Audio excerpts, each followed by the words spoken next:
চশমা museum, a house of world class, জলট্যাক মোড়, বহরমপুর মডার্ন হোটেলের সামনে। 10 মাসের ছোট অস্মিকার পাশে দাঁড়ালো পায়েল মিঠাই সরকার ও 6 মাসের বর্ষা দাস। রানাঘাটের অস্মিকা দাস স্পাইনাল মাস্কুলার অ্যাট্রফি নামক বিরল রোগে আক্রান্ত হয় ওই ফুটফুটে ছোট শিশুটি। তার চিকিৎসার জন্য বিপুল পরিমাণ অর্থের প্রয়োজন, যা একজন মধ্যবিত্ত পরিবারের পক্ষে একা সংগ্রহ করা প্রায় অসম্ভব ব্যাপার। আর এই সব কিছুর মধ্যে অস্মিকার পরিবারের পাশে দাঁড়ালো সাগরদিঘির প্রকৃতিপ্রেমী ও রক্তযোদ্ধা সঞ্জীব দাসের মেয়ে বর্ষা দাস। নিজের পিগি ব্যাংক ভেঙে প্রায় 5,000 টাকা সে অস্মিকার বাবা মায়ের হাতে তুলে দিল। পাশাপাশি পায়েল সরকার অর্গানাইজেশন ও সাগরদিঘি উইনার ওয়েলফেয়ার ট্রাস্টের পক্ষ থেকে 1 লক্ষ টাকা সহ বিভিন্ন ফলমূল ও খাবার তুলে দেওয়া হয় অস্মিকার পরিবারের হাতে। হ্যাঁ, দেখে তুমি কি টিফিনের খরচা বোনের হাতে তুলে দিলে? হ্যাঁ। কেন এরকম কেন মনে হলো?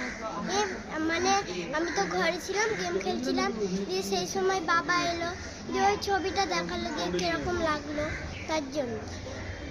কত টাকা তোমার জমেছিল? আমার 5,000। 5,000 টাকা দিয়ে দিলে?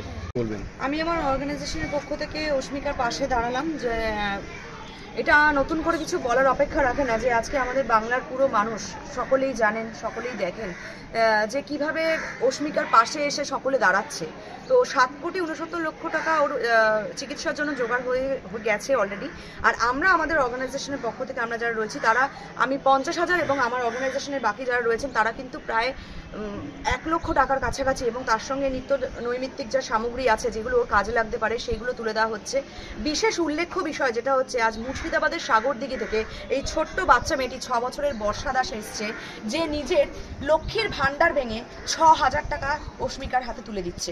কারণ ও যখন সোশ্যাল মিডিয়াতে গেম খেলতে খেলতে হঠাৎ করে অস্মিকার এই ভিডিওটি দেখে যে আজ অস্মিকার পাশে এসে দাঁড়ানো দরকার, তখন কিন্তু এই ছোট্ট মেয়েটির বিবেক জাগ্রত হয় এবং ওর বাবাকে বলে, বাবা আমি নিজের লক্ষ্মীর ভান্ডার ভেঙে যে টাকাটা জমিয়েছিলাম সেটা আমি এই ছোট্ট বোনটিকে দান করব। এবং তার সঙ্গে সঙ্গে আমাদের অর্গানাইজেশনের সাহিল রয়েছে, সুদীপা রয়েছে, যারা কিন্তু আমার পাশে এসে দাঁড়িয়েছে। মোট কথা আমাদের পুরো অর্গানাইজেশন অর্থাৎ পায়েল সরকার অর্গানাইজেশন এখানে এসে দাঁড়িয়েছে এবং এই ছোট্ট মেয়েটির পাশে আমাদের সাধ্য মতো আমরা প্রায় 1 লক্ষ টাকার মতো কিন্তু আজকে অস্মিকাকে দিচ্ছি। আমি প্রত্যেকটা রাজ্যবাসীকে বলবো, এখন অবধি 7,69,00,000 টাকা জোগাড় হয়ে গেছে। আমাদেরকে যে টাকাটা বাকি রয়েছে সেটা কিন্তু আমাদের প্রত্যেককে কিন্তু এটা জোগাড় করে দিতে হবে, কারণ এই বাচ্চাটি আমাদের ঘরের মেয়ে, আমাদের বাংলার মেয়ে, আমাদের ভবিষ্যৎ প্রজন্ম। তাই আমি বলবো এই বাচ্চা মেয়েটির মুখে যে ফুটফুটে হাসিটি রয়েছে তার নতুনভাবে তাকে জীবনদান করিয়ে তার বাবা মার কোলে ফিরিয়ে দেওয়া আমাদেরই কর্তব্য।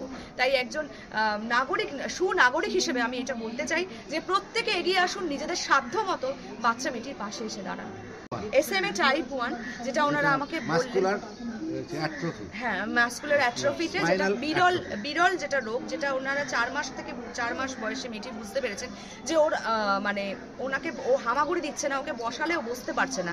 অর্থাৎ মাস্কিউলার যে মানে আমাদের কোষগুলো যখন আমাদের বিকশিত হয়, মানে শরীরের সাথে সাথে শারীরিক বিকাশ এবং মানসিক বিকাশ যখন একটা ছোট্ট বাচ্চার হচ্ছে, তখন সেই অবস্থায় কিন্তু তার বডি মুভমেন্টটা করতে পারছে না সে, তখন তার বাবা মার সন্দেহ হয় এবং সেই জায়গা থেকে কিন্তু আজকে ওর এই রোগটি ধরা পড়ে, যেটি আমেরিকা থেকে ট্রিটমেন্ট করিয়ে এবং অ্যাপোলোতে ওর ট্রিটমেন্ট এখন হচ্ছে, যেটা 6 লক্ষ টাকা ওর মাসের খরচা হয়। সেই 6 লক্ষ টাকাও অন্তত জোগাড় করার জন্য আমি বাংলা প্রত্যেক মানুষকে বলবো যে অন্তত কিছু টাকা দিয়ে ওর পাশে এসে দাঁড়ান, এবং আমরা সকলে যদি চেষ্টা করি অবশ্যই ও সুস্থ হয়ে যাবে। এটাই আমার একান্ত কাম্য।